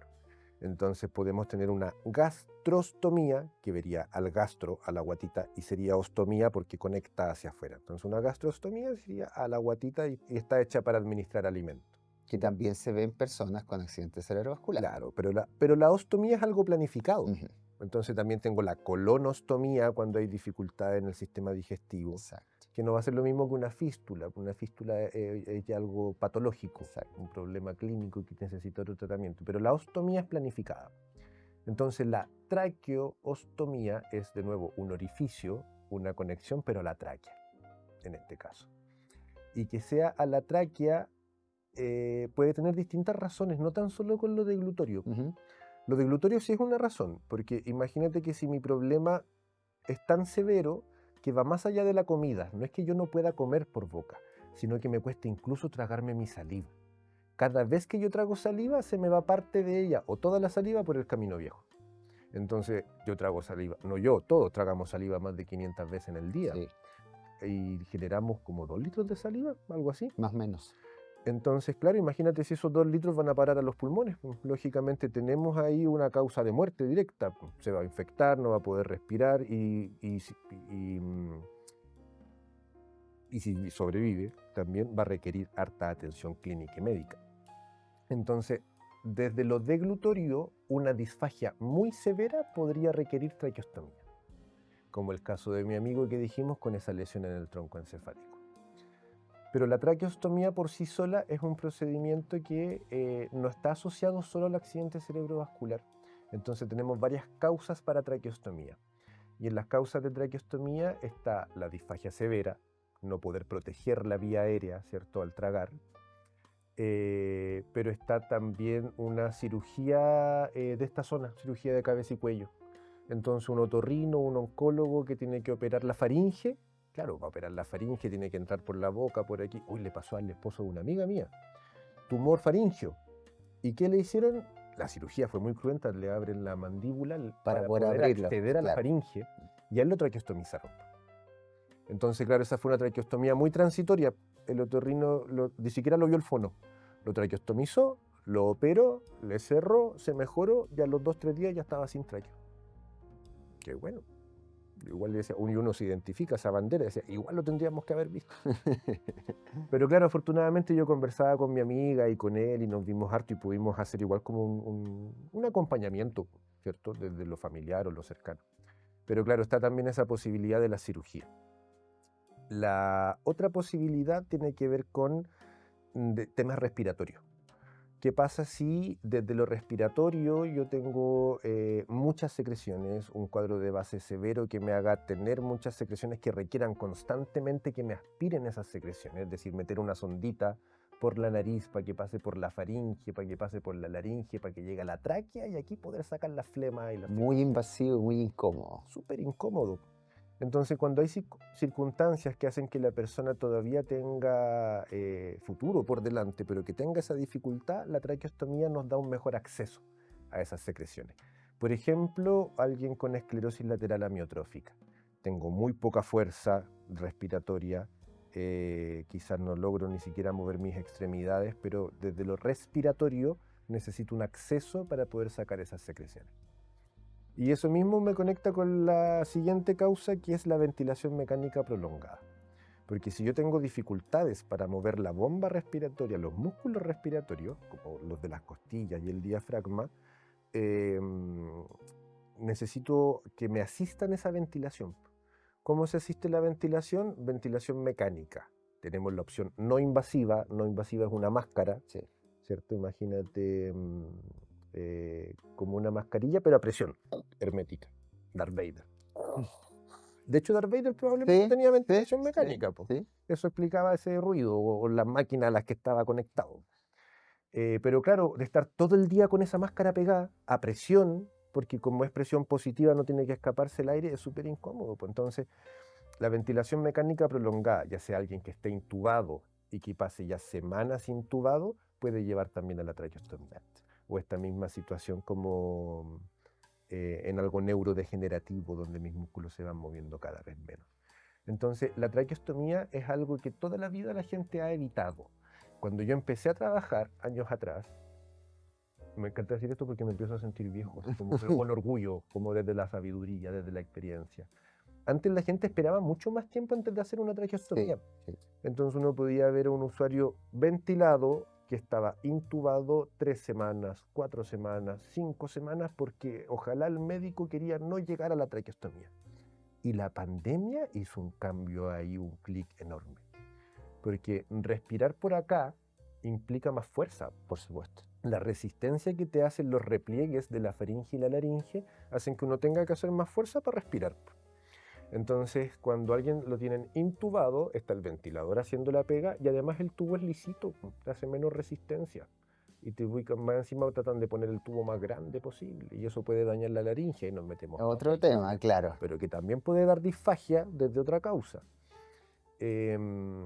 Extubar a esa persona implica que de un momento a otro tiene que empezar a respirar utilizando esta misma zona, su propia musculatura y esta misma zona. Entonces la traqueostomía es como un atajo, es un bypass. Y este bypass hace que yo pueda mover un poquitito los músculos y el aire entra al tiro. Entonces son muchas las causas que llegan a la traqueostomía y se me está olvidando una, la más clásica porque es de película, que es la traqueostomía que te hacen en las películas. Las películas, claro. Se me tapa la vía aérea, se me inflama la vía aérea, el golpe, por ejemplo. Entonces hay varias películas donde hacen traqueostomía de emergencia. Cuando te desinfectan con vodka, te hacen un cortecito y te colocan en la pipic. Exacto. ¿Ya? Que sería un poquito más arriba, no es en la tráquea, no lo intenten en sus casas, por favor. Pero de hecho, en estricto rigor no es traqueostomía, sino que es como cricotiroidotomía, porque la hacen más arriba, entre estos dos cartílagos. Porque si lo voy a cortar con un cuchillo y no tengo, aquí tengo menos riesgo que en la tráquea, por supuesto. En la tráquea puedo pasar de largo, o además tengo cartílagos, y aquí entre estos dos tengo una membranita.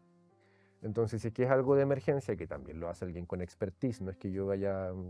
Si me pillo una situación, yo no la haría, me costaría mucho, tendría que ser muy de riesgo vital y y que me firme el consentimiento informado para yo jugármela. Pero claro, no, Nica, yo creo que ni los cirujanos podrían No, pensar, no, ¿no? Una no. situación en la que nadie quisiera estar. Pero eso también podría llevar a una traqueostomía o un tumor que vaya creciendo y te llega a tapar la faringe. Entonces, las circunstancias para llegar a una traqueostomía son variadas. La más frecuente es la ventilación mecánica prolongada, porque la pandemia, como te decía, implicó mucho requerimiento de cama. Claro. Entonces, al paciente ventilado, y como eran todos respiratorios, llegaban toda la Todo ventilación por COVID, mecánica sí. y todos por COVID, es mucho más rápido sacar a alguien del ventilador si le haces traqueostomía, porque por aquí respira con menos esfuerzo. Claro. ¿Ya? Entonces eso llevó a que la traqueostomía empezara a ser más temprana. Había lugares como el J que desde antes planificaban la traqueostomía entre el día 7 y 14. Como que si ya desde lo clínico, desde el pronóstico, tú ves que va a estar más de ese tiempo ventilado, ya pensemos al tiro. Optemos rápidamente. ¿Qué es lo ideal? Sí. ¿Qué es lo ideal? Sobre todo si se hace como un procedimiento, hay procedimientos que son, o sea, no menos invasivos. Es invasivo igual, pero es Sí. como menos dañino para los tejidos, que en vez de abrirte una ventana en la tráquea, te hacen una incisión pequeñita y colocan un tubo como a presión, que es una traqueostomía percutánea. Tienen pros, contras, se comparan, obviamente no es para todos los usuarios, pero lo que voy es que hay lugares que desde antes ya pensaban en traqueostomía precoz para reducir los días de ventilación y favorecer la hospitalización en general. Ahora, claro, es algo invasivo y uno siempre lo está evitando, y antiguamente se evitaba mucho más. Pero la traqueostomía se hace cada vez más frecuentemente y de manera más precoz, sobre todo post-pandemia, ¿ya? Y esa traqueostomía tiene dos funciones: permeabilizar la vía aérea, Claro. poder respirar por ahí, y proteger la vía aérea, porque ese tubito que va acá tiene alrededor, podríamos haber traído uno, pero vamos a colocar una imagen, yo creo. Sí. Tiene alrededor un globito, y ese globito termina de sellar la vía aérea. Entonces, claro, es como colocar, si esta fuese la tráquea, es como colocar un tubo dentro de otro tubo. Me queda un espacio al medio, o sea, entre ambos. Y ese espacio entre ambos se llena con este globito, CAF o balón. Lo puedes pillar con distintos nombres en la literatura, pero es un globito que termina de sellar ese espacio.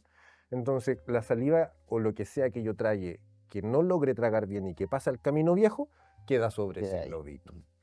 Entonces, la función de la traqueostomía es permeabilidad de la vía aérea y protección. Entonces, claro, ahí podemos ir a casos de un ACV severo, que implique mucho trastorno motor. Podría perfectamente llegar a la traqueostomía por las dos razones: porque requiera ventilación mecánica prolongada y además porque la disfagia es tan severa que hace que tenga riesgo de que se atore con su propia saliva. Perfecto. Entonces, para linkearlo con el ACV, que es lo que estamos conversando, claro, va a depender de qué tan severa es la disfagia, pero no hay que olvidarse lo respiratorio. No. No hay que olvidarse lo respiratorio. Y ambas pueden conjugarse para que la persona requiera traqueostomía, y eso implica otro elemento invasivo y otro camino de rehabilitación. Perfecto. Sí, queda muy claro. No, muy claro para la gente, Rodrigo, porque, claro, es un tema que va como muy de la mano, entonces es importante tenerlo. Y desde ese punto de vista, ¿cuáles son? Bueno, ya hablabas un poco de los riesgos, de toda la problemática que tiene. ¿Y cuál es la evolución de una persona traqueotomizada? ¿Cómo llegamos a esta capacidad de sacarle esta TQT o esta traqueotomía? Siempre con mucho cariño y con mucha atención. Yo creo que eso es lo primero. Pero no olvidar la perspectiva amplia, Ujú. porque claro, yo podría responderte de lo fonoaudiológico, y eso sería, claro, que vuelva a tragar bien, que se vuelva a tragar su Pero es saliva. mirar por un hoyito. Claro, es una visión tubular, es Exacto, mirar esto nomás y perderse todo esto. exacto. Entonces, claro, necesitamos desde esta visión, de nuevo, ojalá interdisciplinaria, manejo kinésico, tanto para lo motor, mejorar la postura, y también mejorar lo respiratorio, porque necesitamos que los pulmones estén en buena condición, y que el sistema de protección de la vía aérea sea lo suficientemente bueno para que, si yo me atoro, tenga buena tos y pueda sacar ese contenido. Y si lo seguimos llevando al resto de la interdisciplinaridad, también va a depender de lo motor, desde terapia ocupacional, desde la autonomía, desde yo saber también cómo me puedo ayudar a toser, cómo tengo que limpiar, cómo monitorearme. Entonces, claro, la salud mental, lo cognitivo, todo va sumando. Mm.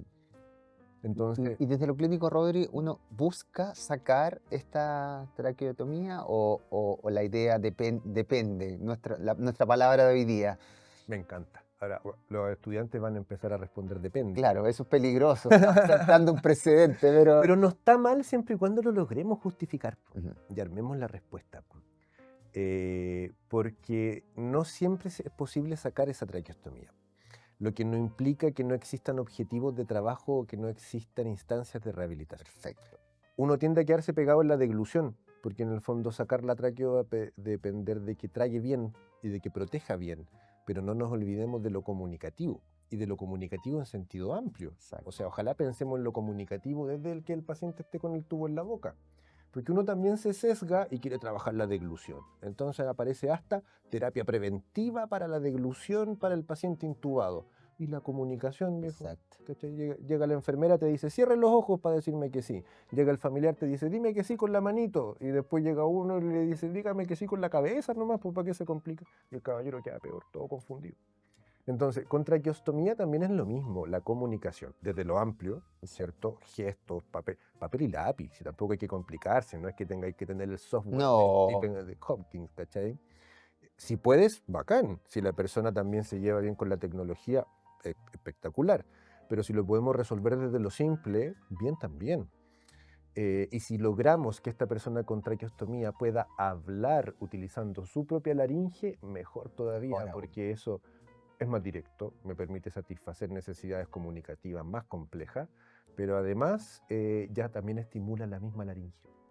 Entonces, el trabajar, y hay trabajos muy bonitos de colegas también que hacen terapia vocal, ejercicios vocales, pero orientados a también ir mejorando la deglución. exacto. Porque son las mismas estructuras, van de la mano. O sea, al final esta hiperespecialización y tanta segmentación, claro, también nos lleva a tener una visión sesgada. Y hoy en día también se está intentando hacer como una visión más integral. Sí, más holística. Las mismas mallas de las universidades también tienden un poco como a dejar de separar tanto así como niños y adultos o voz y deglución y esto otro. Entonces, claro, una persona con traqueostomía debiese tener abordaje de rehabilitación, para no decir solo fonoaudiológico, desde lo comunicativo y desde lo deglutorio, ¿ya? No olvidando el resto, obviamente, desde la autonomía también y lo motor. Salud mental, factores psicológicos, estimulación cognitiva, etc. Pero para poder llegar a sacar la traqueostomía son 3 los ejes principales. Que proteja vía aérea, es decir, que trague y que tosa. Exacto. Que logre con eso mismo manejar sus secreciones, ¿ya? Es decir, si se le juntan secreciones o pollos, que los logre botar y escupir, o que los trague, pero en el fondo que no se queden acá. Y lo otro es que logre ventilar espontáneamente, porque su musculatura respiratoria sea lo suficientemente buena para poder mover el aire. Y si logramos esos 3 puntos, lo podemos decanular. Entonces, nunca vamos a trabajar solo con un traqueostomizado. No. Necesitamos sí o sí al kine, Sí. nuestro mejor amigo, ¿cierto? Entonces, sobre todo, en particular para la traqueostomía, porque no es que vaya a necesitar solo kine, o sea, solo fono y kine, sino que en particular para la traqueostomía debiese mejorar esas dos cosas. Ahora, volviendo al ejemplo de la transdisciplinaridad, claro, ojalá el psicólogo y el TO también puedan colocar la válvula de fonación para trabajarla en sucesión, por Exacto. decirte algo. Porque claro, quizás la persona no la tolera todo el día, la valvulita de fonación es como una tapita que va a permitir que el aire entre por acá, pero que salga por arriba, si desinflamos este globito del que hablábamos. Entonces, claro, trabaja la laringe, pero quizás no puede estar todo el día con ella, quizás igual se cansa o se atora, entonces la va a utilizar solo en la sesión de fono, para resaltar el rol del fono, o también la puede utilizar en las sesiones con otros profesionales si nos capacitamos y si lo hacemos en un medio seguro.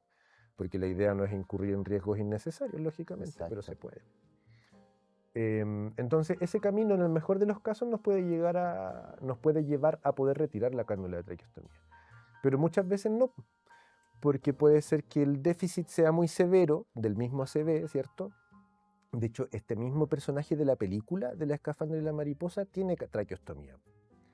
No le vamos a hacer mucho más spoiler, pero recordemos que lo cognitivo andaba bien, entonces imagínate que la dificultad comunicativa de ya no poder moverte, ni siquiera papel y lápiz, pero tampoco te sale un sonido para decir Exacto. ¿Por qué? Porque como el aire se mueve por acá, entra y sale por acá, uno no puede fonar a menos que haga este manejo, ¿ya?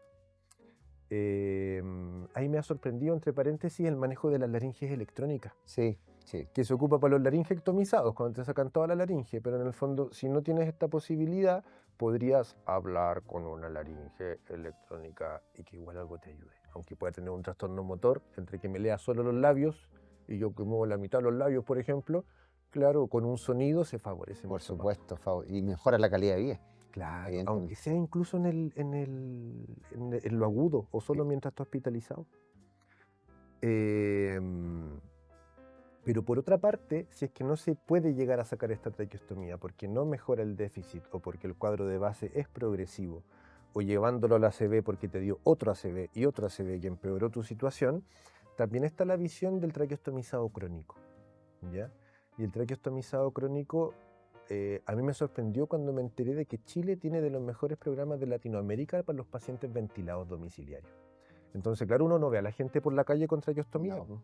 porque es de difícil manejo, hay gente que está más en cuidados, pero tampoco están todos hospitalizados, porque la necesidad de camas implica rotación, porque tampoco le hace bien al sistema que esa persona se No, quede ahí, para nada. y a la persona mucho menos. Mm. Entonces, claro, ese es un programa muy bonito, dependiente del MinSal, lo dirigen los kines de la escuela del departamento de la Chile, y es de los más grandes de Latinoamérica, es decir, hay mucha gente traqueostomizada en su casa. Que es muy bueno, que es muy bueno. Exacto, y no todos están conectados al ventilador y hay algunos que pueden comerse su cazuelita, ¿cierto? Feliz de la vida, pero con su traqueostomía por alguna razón respiratoria o deglutoria, ¿ya? Entre paréntesis, ese programa no tiene fono. Mira, Las visitas también, por ejemplo, son, y tiene que ver con recursos y con la organización. Yo conozco a la gente que lo dirige y no es que tengan son los personajes con mayor visión interdisciplinaria que yo conozco, ¿ya? Pero tiene que ver con recursos, con sí, políticas, con normativas, ¿cierto? Entonces, claro, siempre hay una brecha entre el mundo ideal y la realidad. sí, sí, Entre la expectativa y la realidad hay una brecha grande. sí, y muchas veces económica, y ahí limita las posibilidades de las personas. Claro. Sí, Entonces, la persona que no se le puede retirar la traqueostomía no es que quede sin objetivos o de alta. Entonces, desde lo kinésico necesita sí o sí manejo respiratorio. Kinesioterapia respiratoria para evitar que los pulmones se atrofien, que se junten los alveolos, que haya atelectasia, que se vaya a infectar por acumular muchas secreciones. Y desde lo fonoaudiológico uno puede seguir ofreciendo una rehabilitación orientada a la comunicación y a la alimentación. Entonces quizás no todos se van a poder comer una cazuela, pero quizás sí pueden comer una vez al día, un par de cucharaditas, algo para el sabor. Hoy en día la tecnología avanza, entonces claro, hay cosas como, hay unas espumas, por ejemplo, que te permiten maravilloso, percibir sabor. maravillosas. Qué rico entre estar mirando el techo y recibir algo, no sé, pues con sabor, a postre, a lo que sea que tenga ganas de probar y de comer, volvemos al bienestar. Exacto. A que a pesar de estar en una situación difícil, desde todos los déficits que pueda tener una persona, podemos darle bienestar en el entorno en el que se encuentre. Entonces ahí también hay abordaje desde la condición crónica. ¿Ya? Un traqueostomizado crónico, o ya sacando el tema de la tráqueo, déficits crónicos desde lo cognitivo, lo motor, también pueden seguir recibiendo atención y cuidados. Incluso también desde la mantención, para que no sigan perdiendo funciones. Exacto, exacto. Y siempre desde la calidad de vida. Mm. Entonces quizás no le voy a sacar una gastrostomía o una traqueostomía porque se coma medio postre, pero ese medio postre va a ser el El mejor. mejor medio postre que se come. Perfecto, perfecto. Queda muy claro, Exacto. Rodri. Te hago una última pregunta. Ay, ¿Ya? pero si lo estamos pasando tan bien. Perfecto, perfecto. No, si no tenemos limitaciones. ¿Ya? En términos de esto, Rodri, ¿qué consejo les darías tú? ¿Ya? Y ahí tienes, por favor, tu cámara a las personas A la cámara 3. la cámara 3, por supuesto, para que no exponerlos o para evitar estos riesgos del accidente cerebrovascular que ha sido la temática de hoy día. ¿Cuál sería así como aquellos consejos? No me gusta la palabra tips porque suena así como de menos importancia, ¿ya? Sino como los consejos, esos herramientas que son centrales, el mensaje, el leitmotiv que tú desde tu experticia, desde tu experiencia, crees que es importante para tratar de permear lo más difícil, que es la profilaxis, que es la prevención? Mm. No es fácil tampoco tratar de sintetizar toda esta conversación y todos los que nos quedó en el tintero, además como en un mensaje, pero para la gente que nos está viendo en la casa, siempre quise decir eso, eh, hay dos grandes líneas. Y justamente hace poquito esta semana lo conversábamos con unos estudiantes por un trabajo de una feria de promoción y prevención en salud. Entonces, como es promoción y prevención justamente lo que me pides o el mensaje, lo primero son hábitos de vida saludables, po. Como te decía hace un rato, todos sabemos lo que tenemos que hacer, ¿cierto? Tengo una papa frita y tengo bastones de zanahoria. Todos sabemos lo que tenemos que hacer. Exacto. Tengo, no Que sé, no significa no comer papas fritas. correcto, correcto. Tampoco es ese el demonizar ciertas punto. cosas. Exacto, entonces, no sé, po, tengo 2 packs de cerveza o tengo agua. Claro, no tengan por qué durarme un día esos 2 packs de cerveza, Exacto. ¿cierto?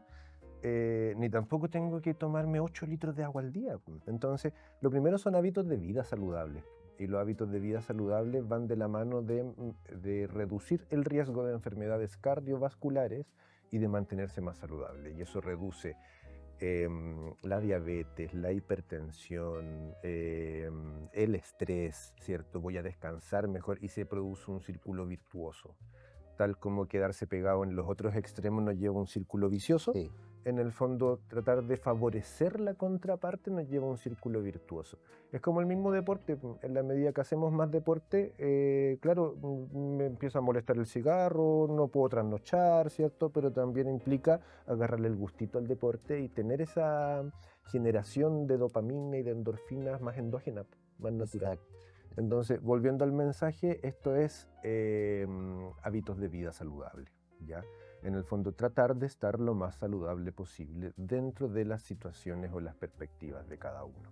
Y eso implica controlar los vicios y acercarse a lo que sabemos que nos hace bien, ¿ya?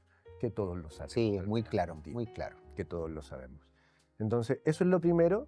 En términos técnicos, eso sería como prevención primaria. Ojalá evitar que aparezca el problema. Y la prevención secundaria sería detectarlo tempranamente. Y ahí vamos a esta identificación de signos y síntomas que no deberían prender la alerta y llevar a una persona rápidamente a un centro hospitalario para que lo atiendan lo antes posible si está cursando una ACV. Volvamos a resumir: si hay un déficit motor, ya sea en la cara, en el cuerpo, una mitad del cuerpo, o bien problemas de equilibrio, pero que igual son motores. Problemas sensitivos: se me durmió un brazo, se me durmió la mitad de la cara, no siento la lengua, ¿ya? Y en lo cognitivo, desorientación, confusión, empezar a hablar algo que no corresponde en el momento. Y algo que es súper evidente son los problemas del lenguaje. Estoy hablando y se me van las palubrias, las palabras, ¿cierto? Pero como algo agudo, un inicio abrupto y agudo que me llama la atención. Todos nos equivocamos en las palabras, como podcast, como cerebrovascular. Pero son errores naturales, normales, se nos enreda la lengua o lo que sea, pero en el fondo si es algo abrupto que llama la atención, que es raro, ya sea motor o cognitivo, acudir rápido a urgencia.